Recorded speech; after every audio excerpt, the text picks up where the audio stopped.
They labeled him dangerous, put him on the list. The shelter director said Bruno had 48 hours before they'd put him down for what he did to that little girl. But when the old veterinarian forced open his jaws that Tuesday morning and saw what was lodged deep in his throat, a piece of fabric stained with blood that didn't belong to any child, everything the town believed about that dog shattered in an instant.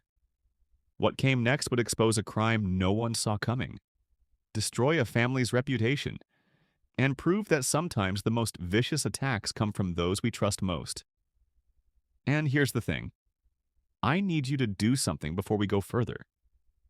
My girl Destiny told me I'd never hit 50,000 subscribers because, quote, nobody cares about real stories anymore. Every person who subscribes right now is proving her wrong. Click it. Show her she's dead wrong about you. This is the story of Bruno Wes Lattimore and the day a condemned dog became the only witness to the truth. Millbrook, Virginia. It was hot. The kind of August heat that turns asphalt soft and makes the air shimmer like water. It was the kind of afternoon that drove people indoors, away from the heat that pressed down like a hand over the whole county. Inside the animal control facility sat Wes Lattimore, 63, a veterinarian with hands scarred from 30 years of stitching up everything from barn cats to prize horses. Wes was lean, his back still straight despite the miles, but his eyes, pale gray like his late father's, carried the tired weight of a man who'd seen too many good animals pay for human failures. He wore faded surgical scrubs and work boots caked with dried mud. On the corkboard behind his desk, a photo of his daughter Jolene at her high school graduation smiled through the glass. Frozen at 17, 3 years before the car accident that made him stop believing in easy answers. Outside his office, the August heat deepened. Wes had just stood to check on the new intake when he heard it. The sharp crack of a vehicle door slamming, followed by raised voices carrying across the parking lot. He frowned. Nobody came to animal control on a Tuesday unless something had already gone wrong. The voices grew louder, a woman's frantic screaming, a man's deeper rumble trying to calm her. Wes moved to the window and saw what made his stomach drop. Sheriff's Deputy Hal Grinnell's cruiser parked crooked across two spaces, lights still spinning red and blue. And in the back seat, pressed against the metal grate, was a dark brindle Pitbull, muzzled. Eyes wide with something that looked less like aggression and more like confusion. Wes's gut tightened. He grabbed the clipboard. Two figures emerged from the cruiser. Deputy Grinnell looking sweaty and tired, and Carla Pruitt, mid-30s, face blotchy with tears, clutching a blood-stained towel against her chest. Grinnell's voice was rough, baked dry. "Wes, we got a situation. That dog in my vehicle just attacked the Pruitt girl. Bit her bad. Needed 12 stitches on her arm. Mother wants him put down today." Wes's jaw tightened. "Attack's already been confirmed?" Carla stepped forward, shoving the towel toward him. "Look at this. Look at what that monster did to my Ivy.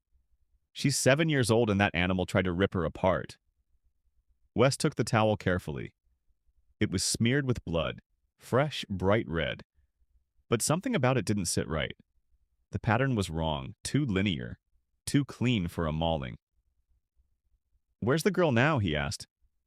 "Emergency room," Grinnell said. "Doc Reynolds stitched her up. Said the wound was deep but clean. Strange for a dog bite," he mentioned, "but he's not a vet." Wes looked past them toward the cruiser. The pit bull, Bruno, sat completely still. No snarling, no lunging, just watching. "I'll need to examine him before any decision gets made," Wes said slowly. Carla's face went red. "Examine him? He attacked my child. There's nothing to examine except where you're gonna stick that needle." Wes met her eyes without flinching.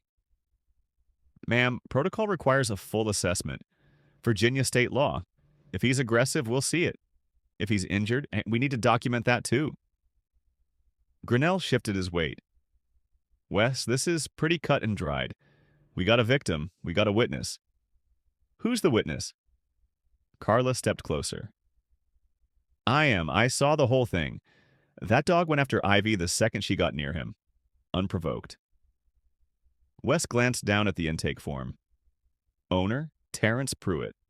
Reason for surrender, vicious attack. Something about the story felt off, like a sentence with the wrong verb tense. But Wes kept his face neutral. I'll bring him in for the exam. Wes had Grinnell bring Bruno into the exam room. The dog moved slowly, his body low but not cowering. Wes noticed the scars immediately, old ones, faded white lines across his shoulders. Fighting dogs carried those marks, or abused ones. Easy, buddy, Wes murmured. Nobody's hurting you here, not yet.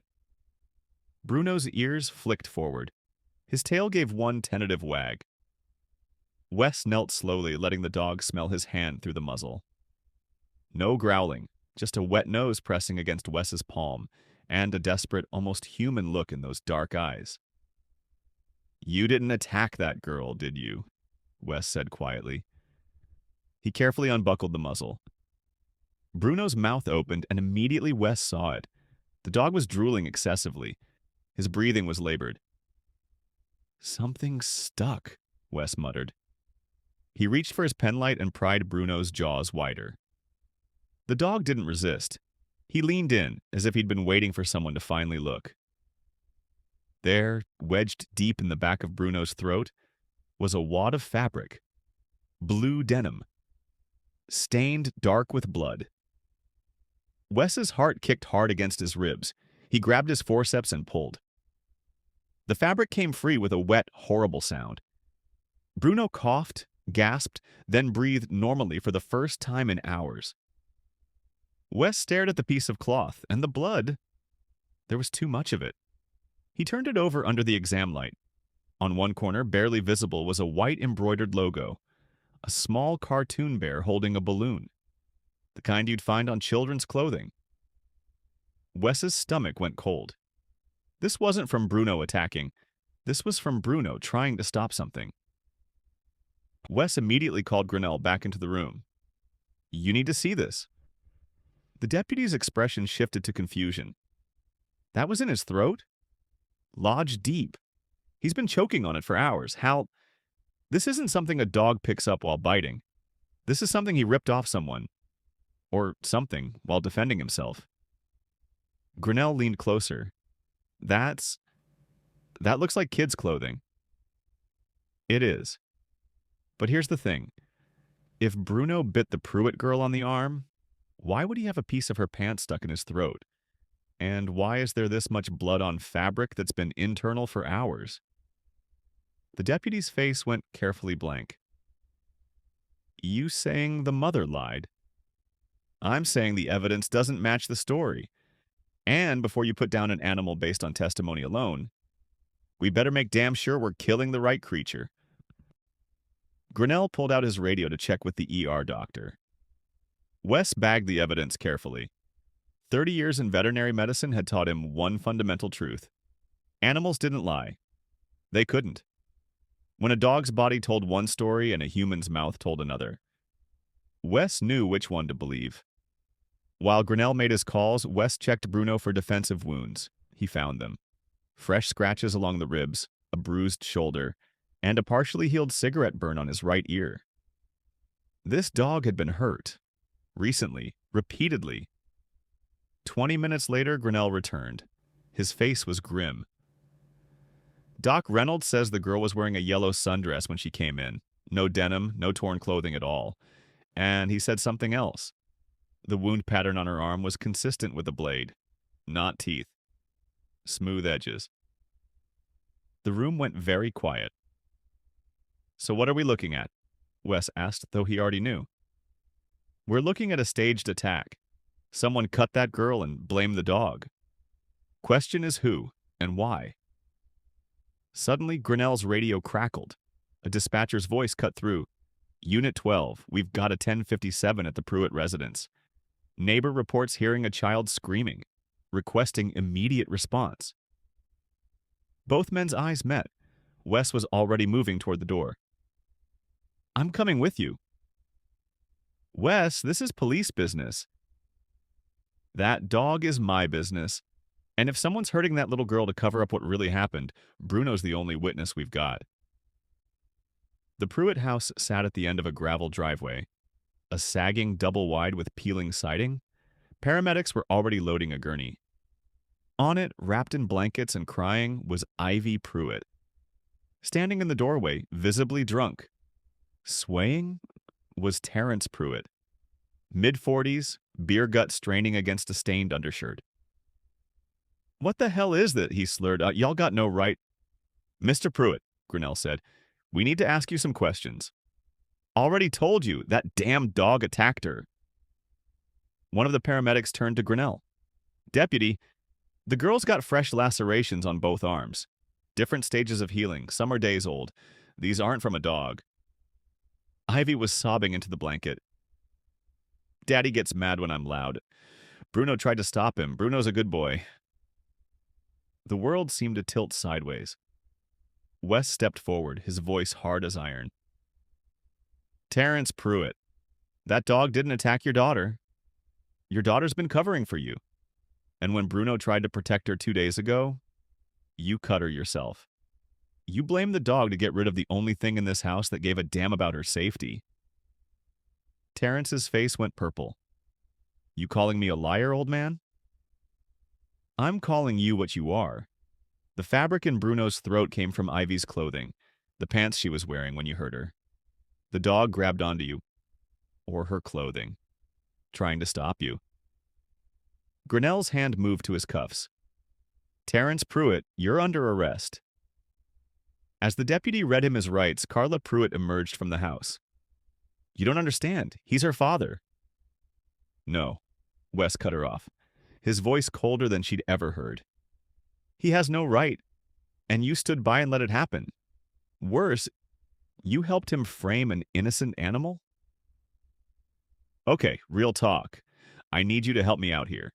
This channel exists because people like you actually care about the truth, not the garbage algorithm-friendly lies everyone else pushes. If this story matters to you, if you believe animals deserve better, then subscribe. Prove that real stories still win. Do it now. I'll wait." 3 weeks later, Ivy Pruitt was safe with her aunt.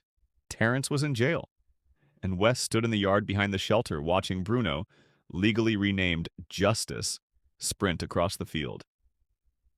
His new owner was Delilah, a retired schoolteacher with a farm where Justice would never know a cage again. "He saved that girl's life," Delilah said. "People don't understand what these dogs are capable of. They see the breed and assume monster. They don't see the heart." Wes smiled faintly. "Most people don't look past the surface." Delilah glanced at him. "You did good, Wes. A lot of vets would have just followed the paperwork." "Yeah, well." Wes looked down at Justice, who was rolling in the grass. "Jolene used to tell me I was too stubborn for my own good. Guess she was right." Delilah nodded. "Stubbornness in defense of the defenseless isn't a flaw, Wes. It's a calling." 6 months later, Virginia passed Bruno's law, requiring mandatory assessment before any dog labeled vicious could be put down. Wes testified before the committee. He held up a photo of Justice and Ivy together, smiling. Really smiling. Because here's the truth most people don't want to hear. Evil doesn't always look like what we expect. Sometimes it wears a parent's face. And sometimes, the most dangerous thing we can do is believe a story just because it's easier. Bruno didn't need to be saved because he was vicious. He needed to be saved because he was the only one brave enough to stand between a child and her abuser. The real monsters don't have fangs. They have excuses. And the real heroes don't always get recognition. Sometimes they just get a second chance, a patch of sun to lie in, and someone who finally sees them for what they've always been. Good. If this story made you feel something, share this video. Leave a comment telling me what animal in your life deserved better, and if you believe that the truth matters more than convenience. Subscribe to this channel and write justice in the comments, because every subscription tells me that people like you still exist. Let's prove that the truth still matters.